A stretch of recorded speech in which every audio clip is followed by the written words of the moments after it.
Hi, my name is Lacey, and today I'm going to be showing you how I go through the process of painting a pup. And the dog I've selected today is a dog that I follow through social media. It's really cute, named Tatum. Some sort of a pitty mix, I think. And what I typically start by doing is making a quick kind of rough sketch, and then I go ahead and get the background in. A lot of dogs, I choose my background color in a few ways. One, with input from the person who's going to be receiving it, since I don't actually have a customer for this because I just wanted to paint this to have a demo.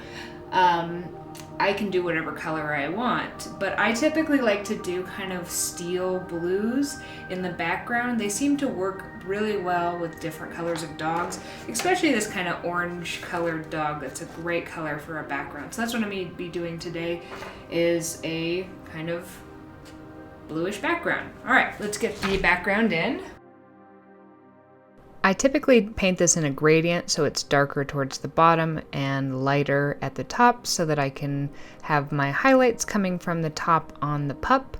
And this usually takes me 2 or 3 layers to get a nice, good coat that I'm happy with. Once I've made a background, I typically go in with kind of a dark color. I don't usually like to go in with a black, so either a blue or a purple, and I mark the major points that are going to be the dark points. So any sort of creases, the pupils, outlines, that kind of thing, so that I don't lose them once I start painting over them.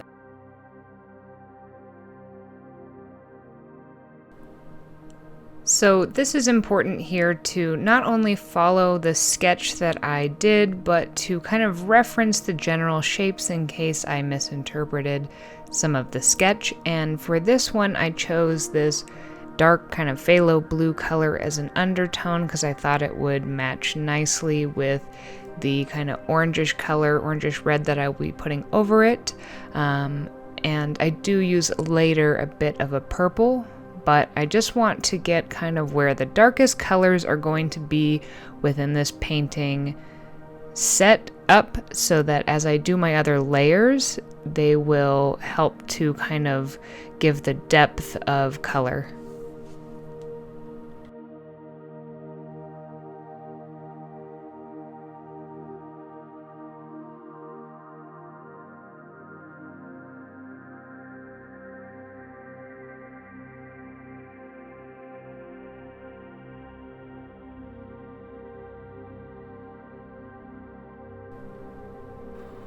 And after I have those outlines, I like to go in with kind of the primary color I'm going to be using. And for this, I've got kind of a yellow-orange that I just mix up on my very messy palette. And then I just block this in. I do try to avoid areas that are going to be super highlighted or super in shadow, but I kind of try to get this into the main parts that are going to be this general primary color. Now, it won't actually be this color because we're going to layer just a ton in between lights and darks, and this is kind of where the real work begins, where we get into these stages where the painting looks really goofy.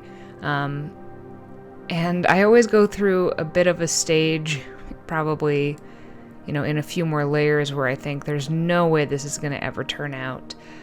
But once I push through, it usually does. And I work back and forth between adding kind of the lowlights or shadows, main colors, highlights, and I just have to go back and forth and back and forth, and that is what's going to kind of build the depth by all this layering that we're going to be doing. Without it, there are a lot of very talented artists out there who know exactly where to put what color, but the way I prefer to work is kind of with layers, because I don't know, I like the depth, as well as that's just the way that I work on things. So that's what I'll be doing.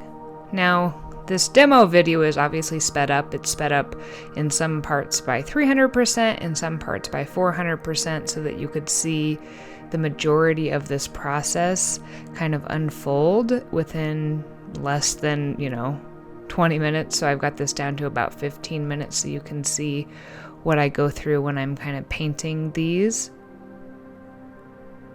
And yeah, I just work back and forth between highlights and lowlights. And this is real time here. This is about how fast I put the color down. And then that's obviously the sped up version of this.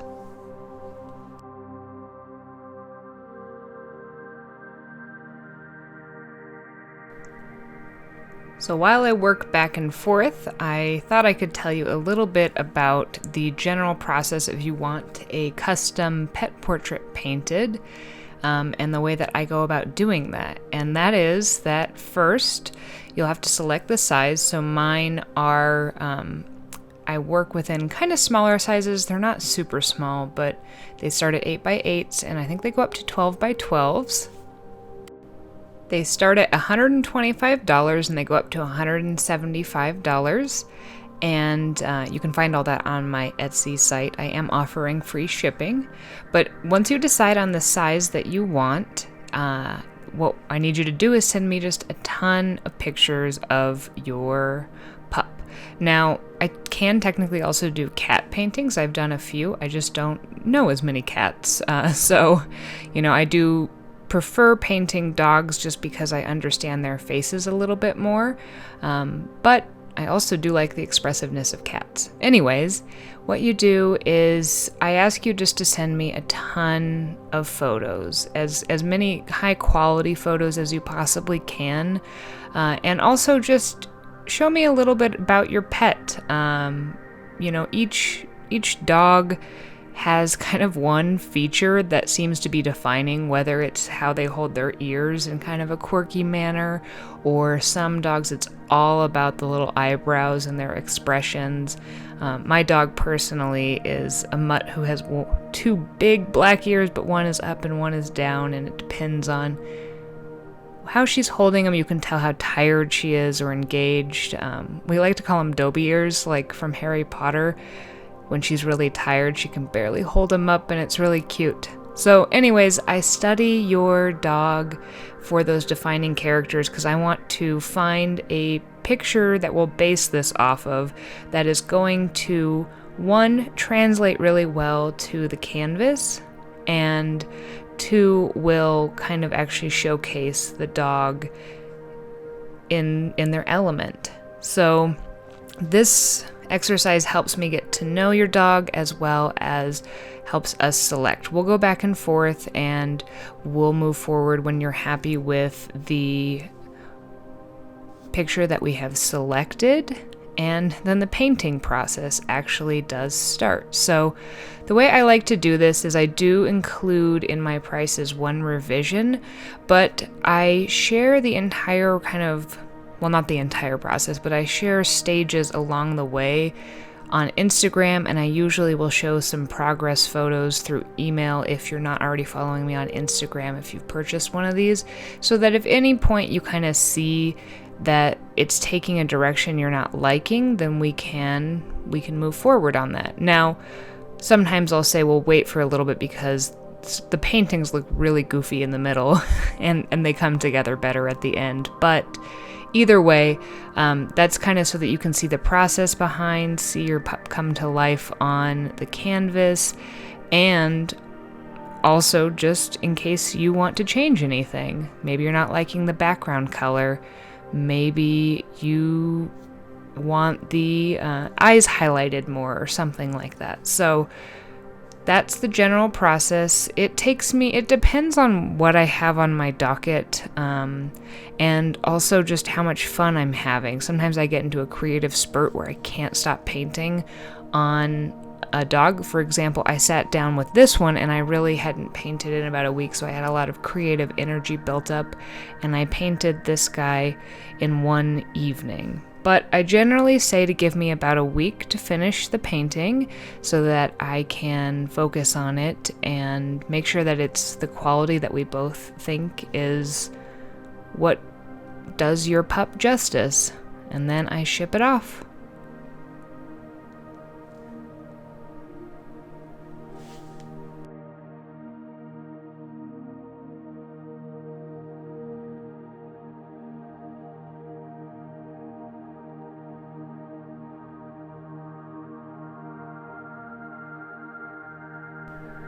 By this time in the painting, I've pretty well established the darks and the shadows in the painting, so I might add in a few more layers to emphasize shadows, but instead of just working back and forth between highlights and shadows, now I typically work back and forth between coloring it, so getting the color right and the highlights.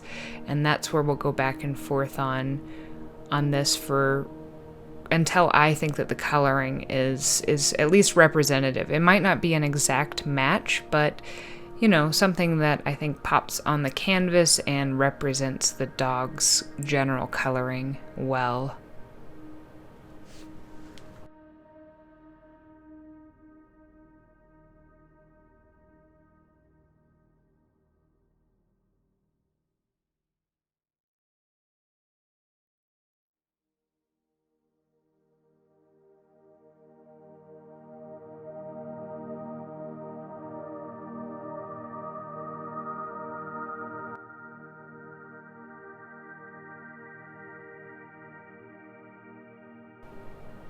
And while I do focus on kind of the defining characteristic for this pup, I would say it's the way that the ears are held. I always really focus on the eyes. The eyes are almost always the most important part to making this painting feel alive. So when I start adding in details like some texture to the nose, this is when I will add even more details to those eyes to make them look like they're deep and round and that they've got kind of that glassy, life in them. And I do love, dogs have different colored eyes, but most dogs do seem to have kind of this chestnut and yellow ochre color that glows from within, and I really love that beautiful color. This dog has the same color as, my dog's eyes, and I think that's really neat that a lot of them have a very similar eye color, and yet all their eyes look so different.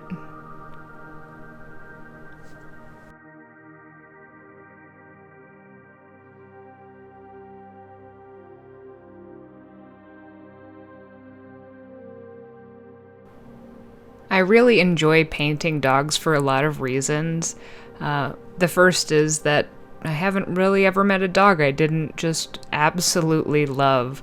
They are pure joy and, they brighten your day. The other is that painting my dog over and over again is what taught me how to paint. I have been artistic my entire life, but I have not ever really understood how to apply that to painting.